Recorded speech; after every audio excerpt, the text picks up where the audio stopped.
Dr. S.P. Majumdar, Chancellor, Dr.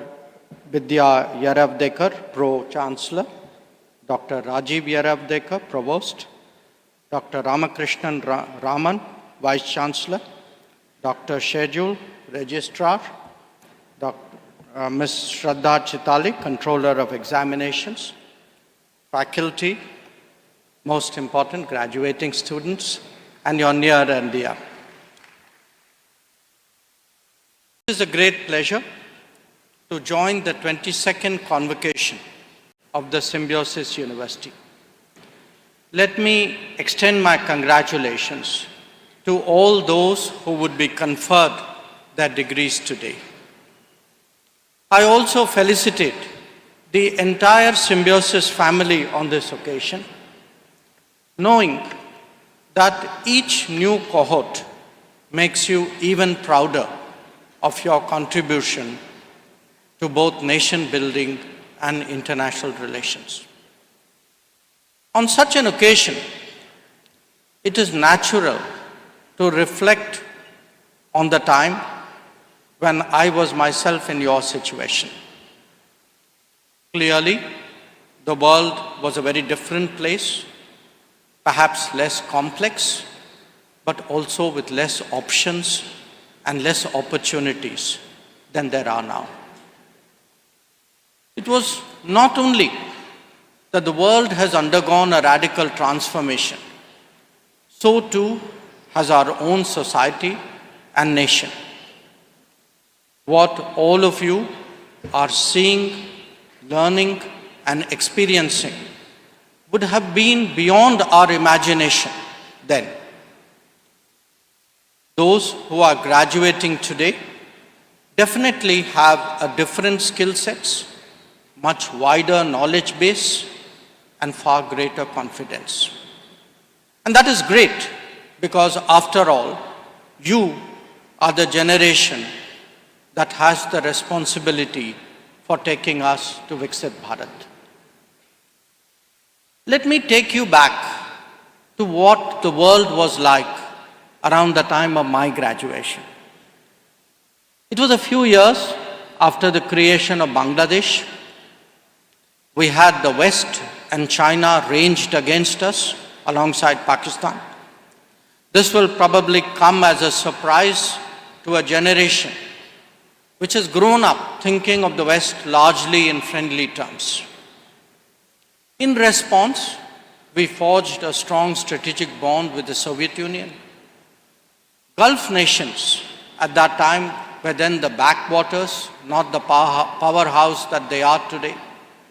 Southeast Asia was barely developing, just emerging, and certainly not conceived of as the holiday destinations which some of you may have today used. Radical policies, radical politics was much more a global fashion at that time, especially for developing countries. Our relations with the non-aligned world, what we call the global south today, were cordial but not necessarily substantive. In our immediate neighborhood, the civilizational connect was obviously there, but that was not the case with the economic and infrastructural linkages that now exist. Our foreign trade was very limited, and so too was travel abroad. Of course, through all this, we held our own and maintained a notable international profile. Now, the state of our society was also markedly different. Remember, I'm talking to all of you about the pre-reform era. Economic growth was low, shortages were rampant, licensing controls were pervasive, and social indices not great. In fact, how to communicate a rationing system to those who are used to choices and plenty is itself a great challenge. There were limitations, not only of income, but even of availability. When we, at that time, bought two-wheelers, leave alone cars, refrigerators, television sets, Believe me, it was a once-in-a-life purchase. Telephones and passports were a great privilege. Much of what we take as a given today, I want to stress, was simply beyond our reach then. But here is the lesson.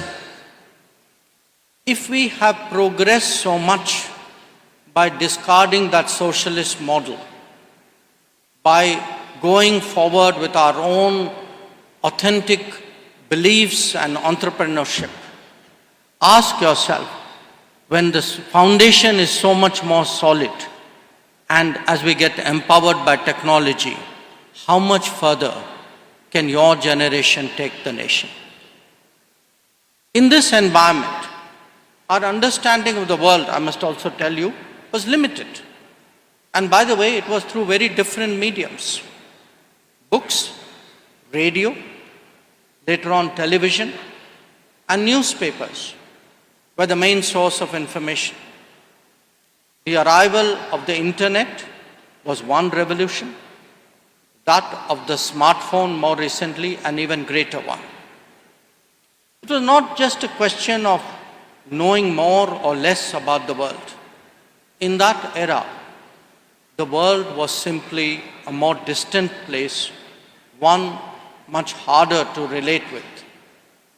Depending on what one did, it was an object of curiosity and in some cases perhaps of compulsion.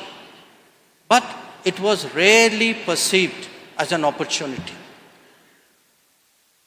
Now, let's fast forward a few decades and come to the present. Where the world is concerned, asserting today a definitive picture is obviously a real problem because so much of it is in transition. But the global order established 80 years ago is clearly unraveling. There are multiple and complex reasons for that. Naturally, we attribute it to the politics and policies of individual nations, especially large ones. However, they themselves are actually reacting to trends that may even be of their own making. At the heart of the matter are three concepts. One, globalization. Two, rebalancing. And three, multipolarity. And each have been accelerated by the march of technology. Now, you might think that I'm beginning a lecture on political science. But I want you all to appreciate that whatever you may have studied, whatever job you may have now entered, these facets that I'm talking about will actually impact your lives in the coming years. Perhaps globalization is the most appropriate one to begin because it has actually fundamentally altered the manner in which we work, we think, and we even exist. Some might tell you that in one form or the other, it has always been there. This may be true, but not with the intensity and the impact that we experience now. Whether it is the transportation of goods, the mobility of people, the breaching of boundaries, or the impact of ideas, we are witnessing something truly unprecedented. Each of these dimensions influences our life. Your generation, I'm confident, will travel much more. It will explore different work opportunities. It will connect with other societies, beliefs and views, and it will access products which are made far away. Now, this can be both a benefit and a concern. If we get our act together, if we get it together purposefully, the needle will move in the positive direction. If we don't, it goes the opposite way. So let me illustrate this with some examples. By doubling down on Make in India, more of our products can make their mark beyond our shores. This is over and above meeting our own needs. Add to that design in India, research in India, innovate in India, or deliver from India. And the same holds true for services as well. Conversely, we will remain a mere market for others if we are less than successful in our efforts. Obviously, all this is easier said than done, and we have to upgrade our infrastructure, we have to develop our human resources, we must adopt and pursue right policies. But more importantly, it requires vision, it requires leadership, and it requires execution, all of which we fortunately have today. Now, just the record of the last few years should infuse confidence in all of us. After all, I would like you to reflect on this. We have deployed our own 5G stack. Remember, we couldn't do that for 3G, 4G. We have the world's largest digital public infrastructure. We have landed on the difficult side of the moon. We have erected the world's highest rail bridge.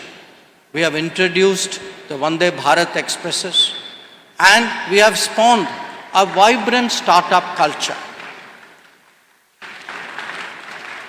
All that must today prepare us for the coming of artificial intelligence.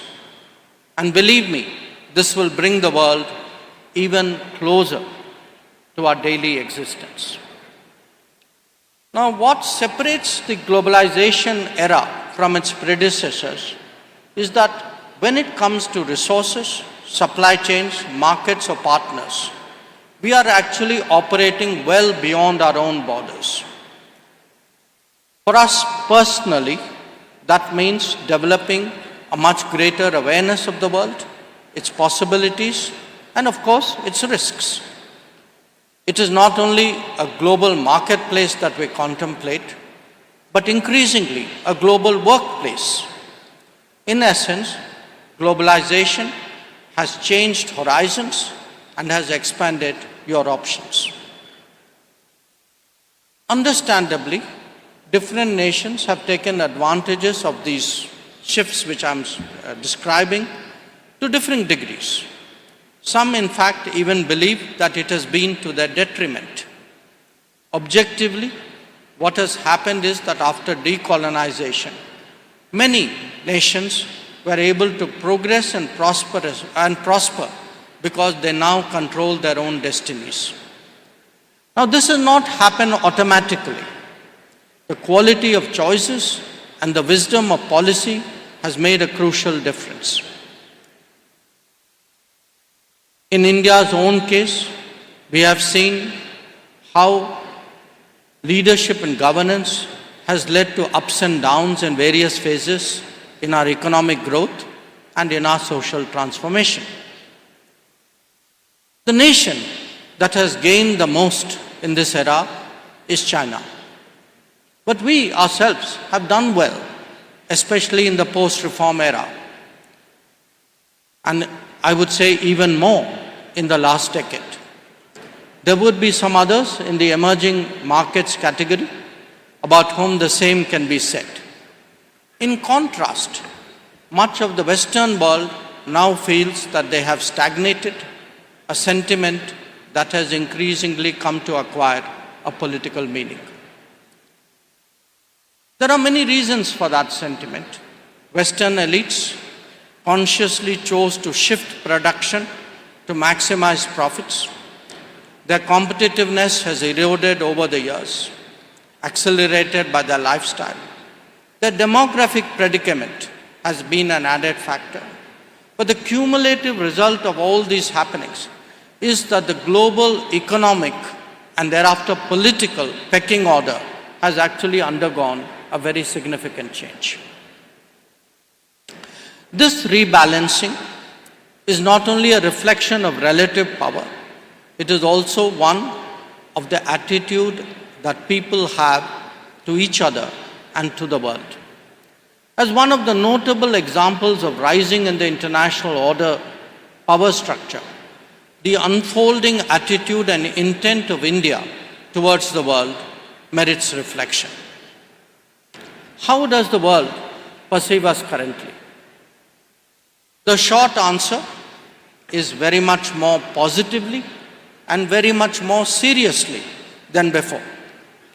And the reasons for that is both our national brand and our individual reputations, which have improved considerably.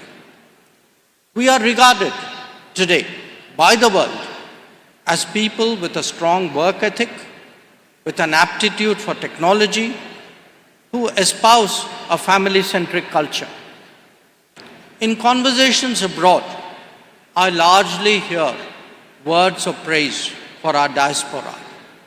And increasingly, as ease of doing business and ease of living improve in India itself, for us as a people, for us as a nation, for us as a society. The old stereotypes about India are steadily being put behind.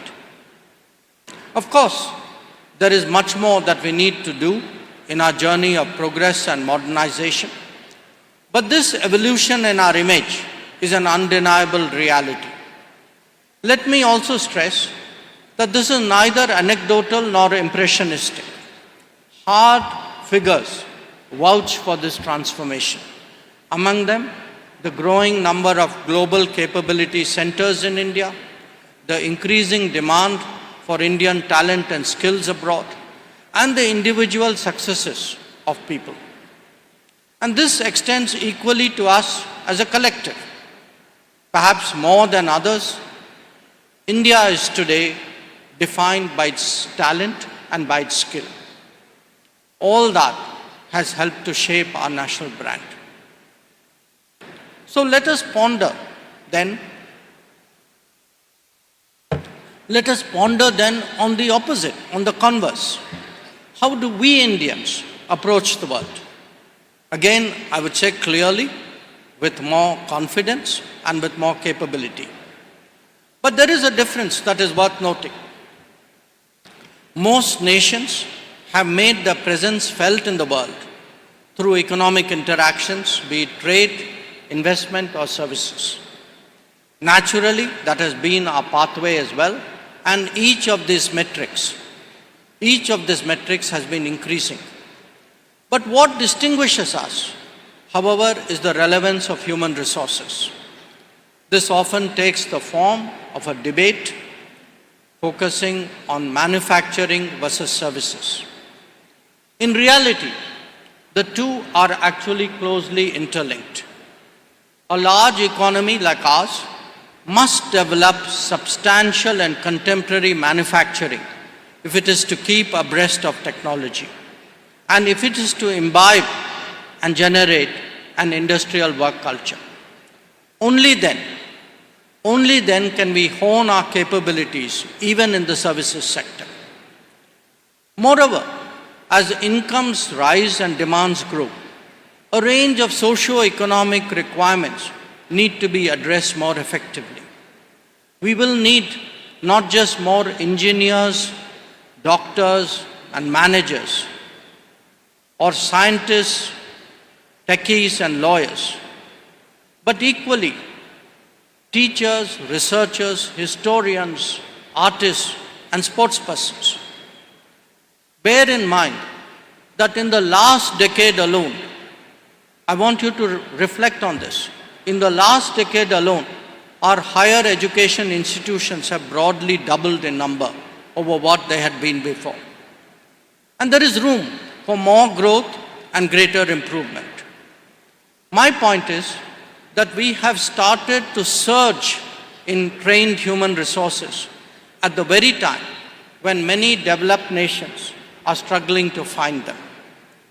Since demand and supply invariably develop their own equation, we have entered an era of mobility.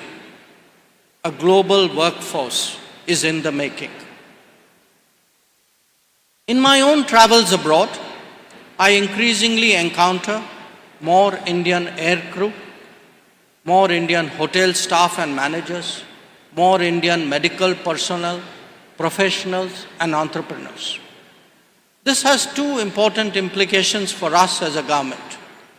One, we need to ensure the welfare, including in conflict situations. And two, that the politics of this mobility needs to be managed.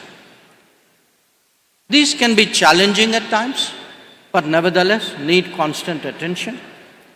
Our record in taking care of citizens, whether during COVID or in conflict situations, is second to none. To be honest, I believe it is the strongest in the world. As to the flow of talent, it is gathering momentum even while stirring sensitivities in some quarters. But economics and technology are hard to stop. And when talent does not move to the task will surely do to the talent. Either way, the workforce in the coming years will be far, far more international than it is today. When we discuss changes in the world, it is also common to normally talk about economy, technology, military capabilities, or politics. But rebalancing has some other dimensions which should not be ignored. This includes the definition of what are norms, the relevance of culture, and the power of narratives. Although decolonization is approaching its ninth decade, it is still very much a Western-dominated world order. There can be a healthy debate how best to make it more representative of all cultures, but change we surely must. This has different facets, from tabling alternative ideas, advancing new initiatives, popularizing our customs and traditions, or setting up different platforms and mechanisms. Let me share a few illustrations in that context.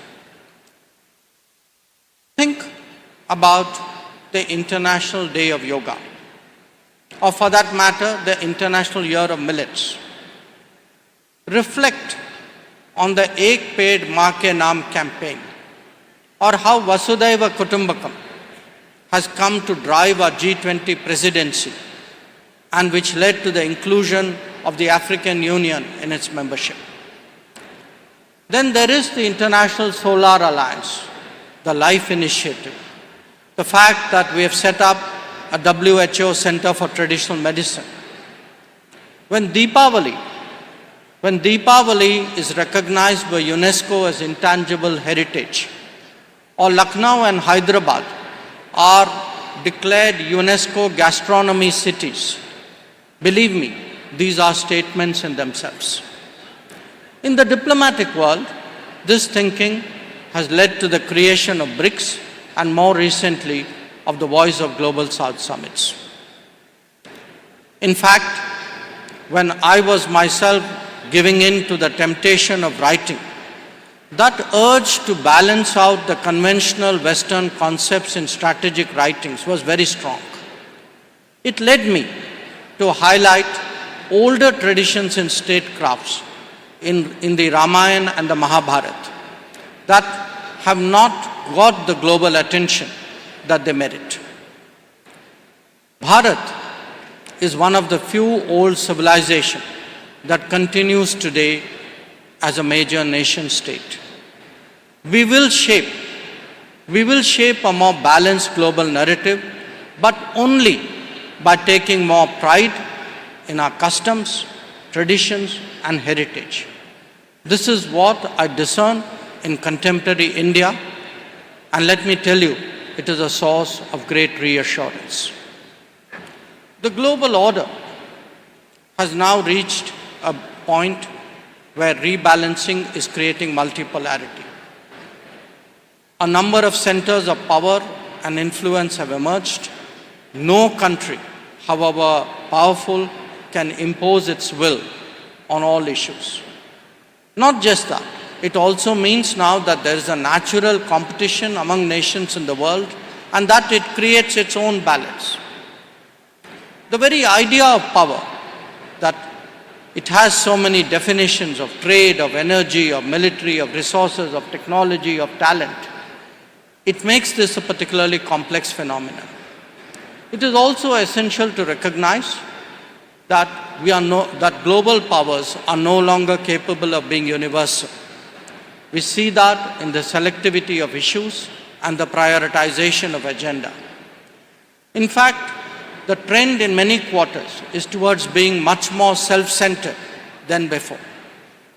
So as we saw during the COVID pandemic, the generosity of India is not necessarily shared by others. There are some particular features of the world politics today that also bear appreciation. Policies are increasingly national, maybe even regional, and the global commons often suffers neglect. Globalization itself is in political retreat, even if its economic dimensions remain deeply entrenched. In many parts of the world, historical causes and historical concerns are being revived. The propensity to take risks is very much higher. All in all, we are much more complex, volatile and uncertain international situation. I stress this not only to make you more aware of the challenges in the world, but also so that you fully appreciate the stability and the progress at home. Indian foreign policy in such a context understandably strives for optimal positioning. We seek to maximize the freedom of choice. We also strive to maintain the autonomy of decision making. This means working with major nations and regions on agreed agendas, but in combinations that suit our national interest. Like any other nations, our priorities start with the immediate neighborhood, where we proof against volatility by deepening cooperation, contacts and communication. Expressed as neighborhood first, it is then buttressed by a further set of policies that focus on the Gulf, on Southeast Asia, on Central Asia and the Indian Ocean. We have built on the historical solidarity with developing nations by promoting the grouping of the Global South. And I must say, I was particularly pleased to see the representation of students at this university. But as India ascends the international hierarchy, with all the accompanying growth of interest and influence, we too must start preparing for a global footprint, whether it is the Indo-Pacific or Africa, the Mediterranean or the Caribbean, or indeed even the Arctic or Antarctica. We are starting something now that your generation will have to take forward. Much of what I've said is something that I'm sure graduating students have sensed intuitively, whether it is about the world or about our own society. Change may be the only constant, but it is one happening more frequently and impactfully. As all of you connect dots around you, from infrastructure to education, to the quality of life, as you reflect on your closer connect to the world and its developments, I'm confident that you will approach your future with great optimism. You will achieve what we could only dream of and much more. On this momentous occasion, as you step into real life, let me express my good wishes to each and every one of you. You will not only do India proud, but also contribute to a better world. I thank you.